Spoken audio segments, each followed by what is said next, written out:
Saudara yang terkasih di dalam Kristus, ketika Joe Biden dinyatakan menang sebagai Presiden Amerika Serikat yang akan datang, betapa pengikutnya, orang-orang yang mensupportnya itu masuk di dalam kegembiraan yang kerap kali disebut sebagai euforia. Kegembiraan yang luar biasa, yang diwarnai dengan pesta, diwarnai dengan tawa, dan diwarnai dengan hal-hal yang membuat mereka lupa bahwa ada orang di sebelahnya yang sedang berduka. Itulah kegembiraan euforia namanya. Kegembiraan euforia berbeda dengan kegembiraan yang dialami oleh Yesus di dalam bacaan Injil yang baru saja kita dengar. Kegembiraan yang dialami oleh Yesus bukanlah kegembiraan yang diumbar, tetapi justru kegembiraan yang disimpan di dalam hati, kegembiraan yang dirayakan bersama dengan Allah. Maka kata-katanya adalah, "Aku bersyukur kepadamu Bapa Tuhan langit dan bumi."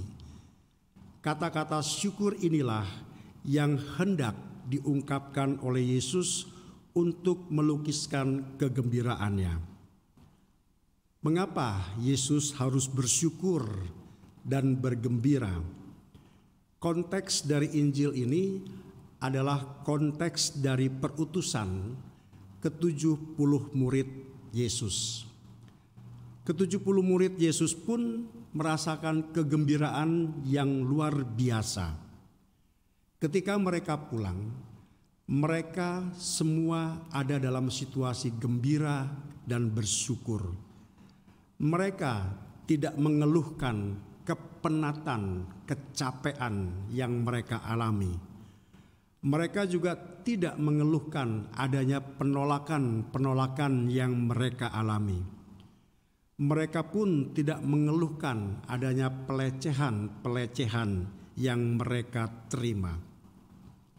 Karena mereka bersukacita dengan ketulusan hati mereka. Kristus pun bersukacita bersama dengan mereka. Mengapa?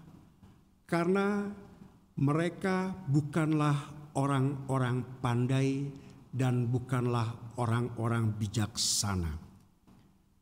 Tetapi mereka adalah orang-orang yang sungguh dekat dengan Allah.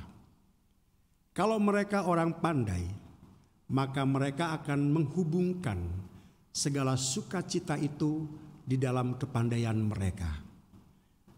Jikalau mereka adalah orang bijaksana, seperti orang-orang Yunani, mereka akan menghubungkan apa yang disebut dengan sukacita itu dengan kebijaksanaan mereka.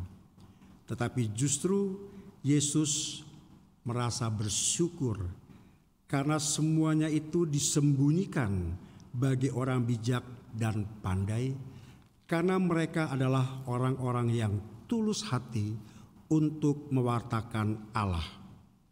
Mereka dapat bersyukur karena mereka dipenuhi dengan sukacita yang kudus.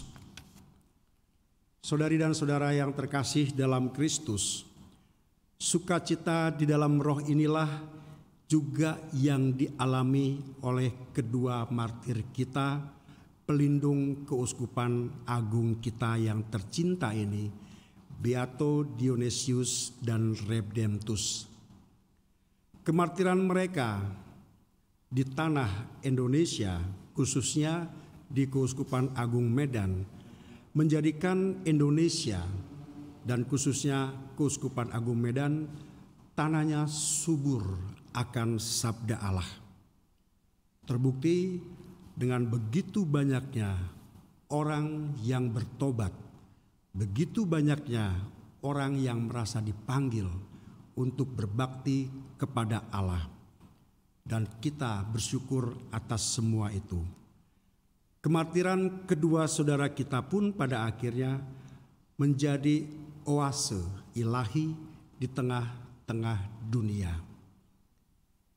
Oase ilahi inilah yang pada akhirnya diambil dan disepakati sebagai visi dari Keuskupan Agung Medan kita yang tercinta ini. Saudari dan saudara umat Keuskupan Agung Medan, pada hari raya martir pelindung keuskupan kita juga pada akhirnya diajak untuk menjadi oase-oase ilahi di tengah lingkungan hidup kita. Kita ingin mengajak sebanyak mungkin orang-orang yang ada di sekitar kita, khususnya orang-orang muda, mengalami sukacita yang datangnya dari Allah kita sendiri.